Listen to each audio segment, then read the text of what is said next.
get a difficult, Sure. situation there. Okay. So, welcome Dr. Rutledge, welcome to Kular Hospital, Bija.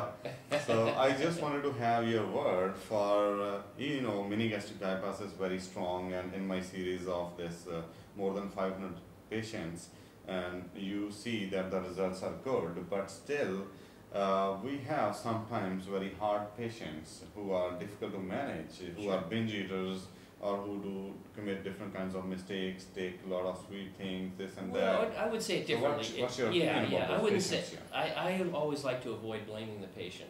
Okay. Certainly, we have patients we know as physicians that are not perfect, but I put it a different way. The surgery is very good, but it's not perfect.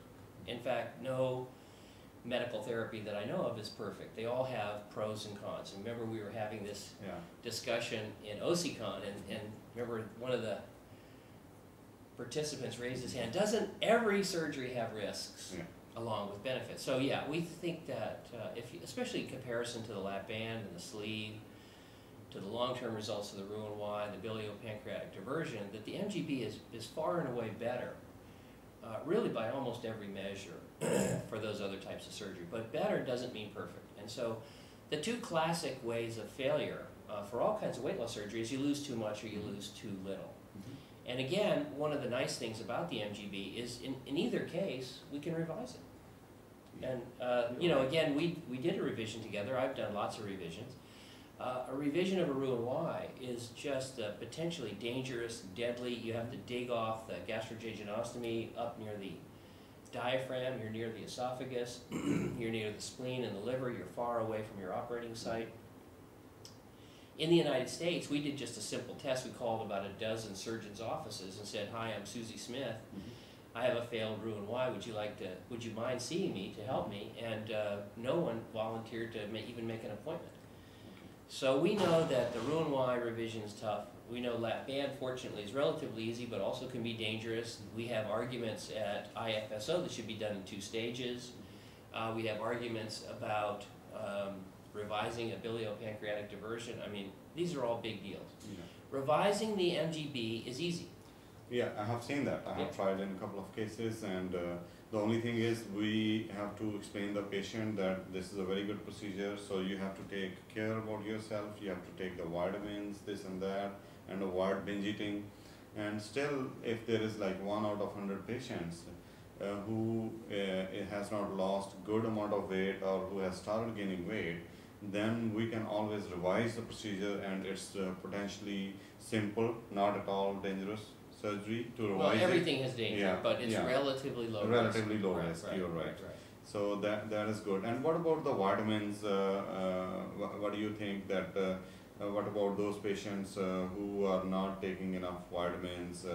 What should we do? We should revise or reverse the surgery, or we should wait, or what's Well, I think we've learned a lot about vitamins over the past several years. First of all, we know that there are a couple of supplements that may be reasonable. So, for example, calcium makes sense, but there's some good research suggesting that the calcium tablets may not be as good as dairy products as a source of calcium. So, encouraging patients to just eat dairy products, and we particularly like yogurt or the type of curd that you use here, I think is great because it has the bacteria, the protein in it, so it's a much better choice. But the value of multivitamins is very sketchy. Now, we do see the potential risk of vitamin and mineral deficiencies in bypass patients, but in the mini gastric bypass, because you can eat well, because you can eat a relatively healthy diet, if you have just moderately intelligent patients who can eat a moderately healthy diet and then on a yearly basis get checked, that we think is much more important than telling every single person to take every single vitamin at high doses. Because there's some research now that high doses of vitamins may not be helpful and may actually be harmful. So our new recommendation is meticulous monitoring. We expect there's going to be very low incidence of B12 deficiency at population type levels. Now in India, where you have a vegetarian population, that may be higher, and so there might be some basis that we could recommend that. But essentially, we are not so driven on vitamin supplementation because we don't see much. We don't see much in the way of deficiencies. And when we do see a deficiency, if a patient has gotten the test, then we treat it But it's interesting that other than iron deficiency, which occurs about 5% of our female population, major deficiencies is pretty uncommon with the MGB because you can eat a pretty good diet. Okay, that's fine. But yeah, you're right.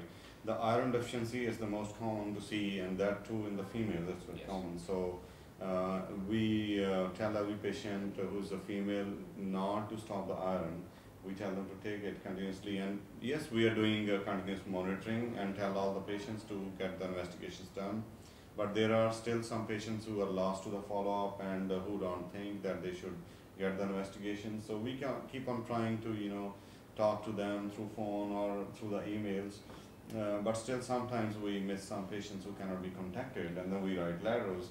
But you're right, once we explain the patient, you have to take this and you have to get these investigations done. So it's like the duty of the patient to take the medicines and get the investigations done. Right. And especially for the females, I think we have a message that they can have iron deficiency anemia.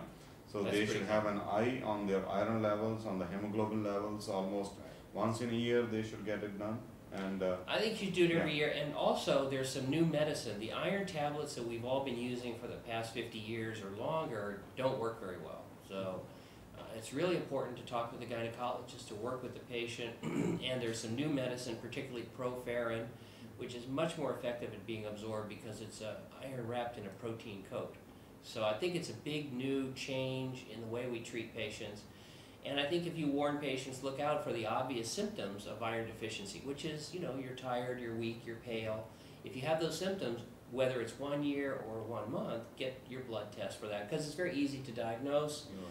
And then I think there are some tricks and traps to how to manage it as well. So again, I think there's a real value to tell your patients, you're a good resource. I'm a good resource for those patients because there's new stuff, intravenous iron, proferrin is a new oral iron. Changing the menstrual flow can make a difference because it is a problem, particularly of menstruating women. So there's a lot of things that can be done, and I think that educating the patient about this is the most important thing. Blanket, everybody take everything at high dose vitamins, I think is something I used to do, and I don't think any longer is really the right answer. so that means the message is that they should take healthy food. And Healthy yoga. food is the absolute foundation of you. Again, it's not complicated.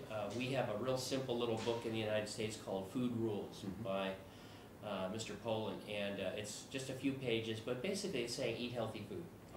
And tons of high-dose vitamins don't make up for a poor diet. And I think that's a really foundational principle of the latest research on high-dose vitamins. I think that for the majority of MGB patients, the risk of deficiencies is very low. So forcing hundreds of people to take high-dose vitamins, which may not help, I think is no longer my practice. Instead, we're saying, look out, because deficiencies can occur. Healthy diet is line number 1. If you're a menstruating woman, look out for iron deficiency. And if you get that, there are 3 or 4 things to be done. Very good. So thank you very much for being here. Hope to come back soon. Yeah, sure.